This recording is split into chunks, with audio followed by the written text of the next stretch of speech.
All right, let's get right into it. We've all been there, right? That moment when some sly accusation gets thrown your way and suddenly all eyes are on you. Your gut screams, explain, correct them, defend yourself. But what if that gut instinct is the very trap that guarantees you lose? Today, we're digging into a powerful, almost Machiavellian idea that flips our understanding of power completely on its head. So just imagine the scene.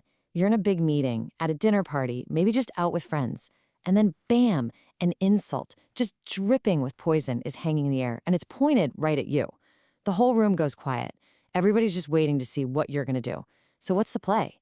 Because right here, in this exact moment, is where the powerful are separated from the weak. The second, and I mean the second, you rush to defend yourself, you have already lost. You've basically kneeled before your accuser and handed them all the power. Okay, so let's break down why this is so critical. You might think you're just clearing your name, setting the record straight, but you've got to understand, these kinds of power games, they are not about truth. They are 100% about perception. See, this all comes down to a really important concept called the frame. When somebody accuses you of something, what they're doing is creating a frame, a reality where they are the judge and you're the one on trial. By jumping in to defend yourself, you are willingly stepping right inside their frame. You're accepting their rules and their authority over you. And this is the real battlefield. It's not about what's true versus what's false. It's all about perception. And in these games, perception is literally the only thing that matters. The moment you start saying, no, that's not what happened, you've lost. You're playing on their turf by their rules. So here's the kicker. Your defense actually makes you look guilty. It signals weakness. It signals desperation. Think about it. Truly powerful people don't feel the need to justify their existence. They just are. Okay, so if defending yourself is a trap, what on earth are you supposed to do? Well, let's start with the single most powerful move you can make. And this is not about being passive. Oh no.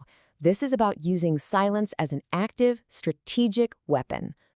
Just let that sink in for a second. He who explains submits. Every single word you use to explain yourself is a tiny act of submission. You are bowing down to their right to even question you in the first place. This gets called the predator's silence. I mean, just picture a lion.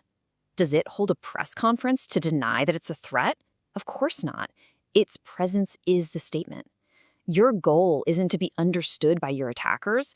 It's to be respected, to be seen as untouchable. It's amazing what your silence does to your accusers psychologically. They came looking for a fight. They want a reaction. When you just calmly deny them that, you hold up a mirror, and their own insecurity just takes over. They start to unravel, getting louder, looking more desperate, and in the end, they just make themselves look foolish.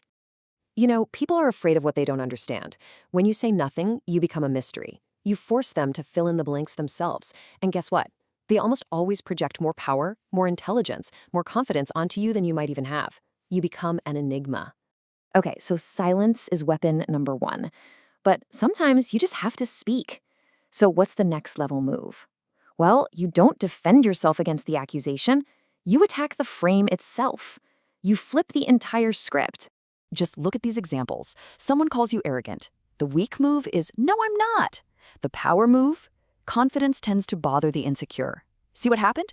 You're not answering their charge. You're completely recontextualizing it. You turn that spotlight right back on them, and suddenly they're the ones on the defensive. And this kind of tactic is absolutely lethal in high-stakes environments. Let me just walk you through this incredible real-world example.